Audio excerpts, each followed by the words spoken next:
The twilight creeps in like a thief, stealing the vibrant greens and fiery oranges of the setting sun and replacing them with an inky blackness that seeps between the towering pines of the Maine woods. An unsettling hush descends, broken only by the occasional snap of a twig under unseen paws or the mournful cry of a distant loon. It's a silence that crawls under your skin, a silence that speaks of secrets best left buried. For these woods, these ancient sentinels that have stood witness to millennia, hold a darkness deeper than any encroaching night. They are the stage for a chilling drama, a performance where the audience is both witness and potential participant, a drama where the line between myth and monstrosity blurs with terrifying ease. Whispers in the gloaming, the will-o-o-a, the ahisps of mischief. Newcomers to these lumber camps, young men with bravado masking their unease, are the prime targets for the first act of this unsettling play. The will-am alone, a creature as swift and silent as a shadow, darts through the undergrowth, its beady eyes glinting with an intelligence that belies its small stature. With nimble fingers it gathers poisonous lichens, their emerald sheen belying their deadly touch. Rolling them into balls with an almost ritualistic precision, the will-am alone flicks them with uncanny accuracy into the ears of sleeping men. The victim awakens to a world askew, a world of feverish dreams, throbbing headaches, and a gnawing sense of dread that permeates their very being. The seasoned lumberjacks, however, know the culprit. The will-am alone's handiwork preys most readily on those who indulge too heavily in the camp's illicit liquor. A potent brew, it weakens the mind and body, making it a prime target for the creature's malevolent toxins. The laughter that erupts from the shadows the next morning is not one of amusement, but a chilling reminder of the unseen forces that lurk just beyond the firelight. The grotesque ballet, a sidehill spectre emerges. As the first rays of a reluctant sun pierce through the dense canopy, dappling the forest floor in a mosaic of light and shadow, a flash of brown might catch your eye. But don't be fooled by the innocent appearance of a rabbit. This is the sidehill winder, a creature as bizarre as its name suggests. Imagine a creature built for one purpose, only traversing the steepest slopes with unnatural ease. Its legs, a grotesque adaptation that would make any naturalist blanch, are mismatched, the downhill legs far longer than their uphill counterparts. This enables it to perform a macabre ballet, corkscrewing its way up mountainsides in a mesmerizing yet unsettling dance. While rarely seen, the sidehill winder holds a strange power. Its fat, it is whispered, can cure the will-am alone's affliction, but its flesh, a forbidden delicacy, carries a deadly curse. Those foolish enough to consume it succumb to a swift and agonizing demise, their screams echoing through the silent woods, a stark warning to those who would tamper with the forest's dark bargains. The velvet paw of death, the whisper of a nightmare.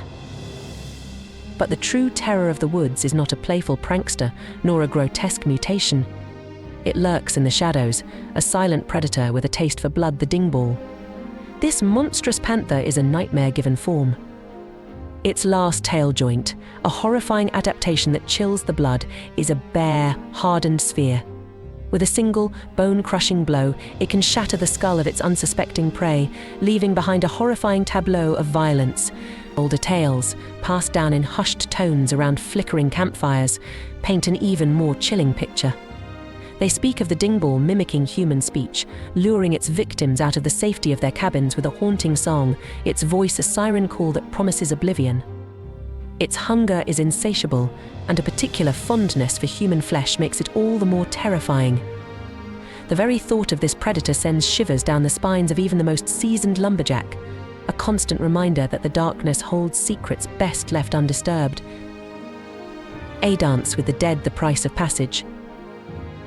Living alongside these creatures requires a delicate dance, a series of unspoken pacts that ensure a fragile peace. Take razor shins, for instance.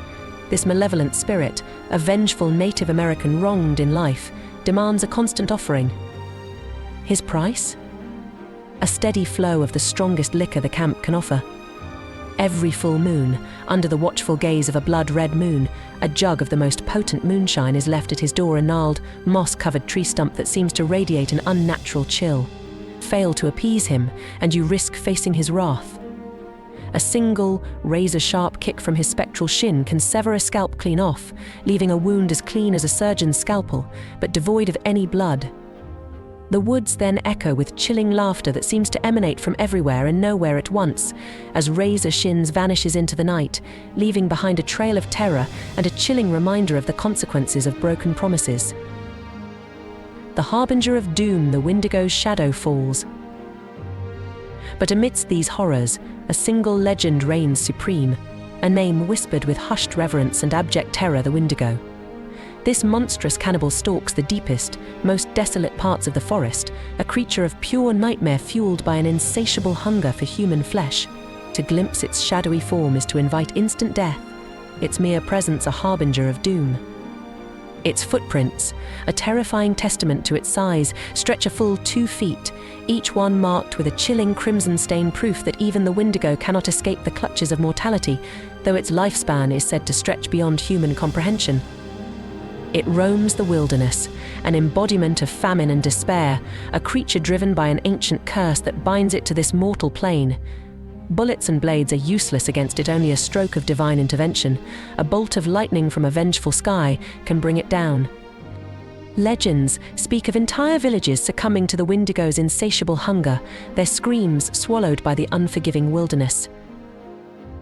A feast for the devil where myth meets reality. The legend of Pamola, a monstrous creature with a particular fondness for plump young Native Americans, adds another layer of unease to the tapestry of these woods. Some say it was a monstrous bear, others a creature of pure shadow, but all agree on its insatiable hunger. For generations, it is said, Pamola held a yearly levy on the local tribes, selecting the most robust young men and women for its grisly feast.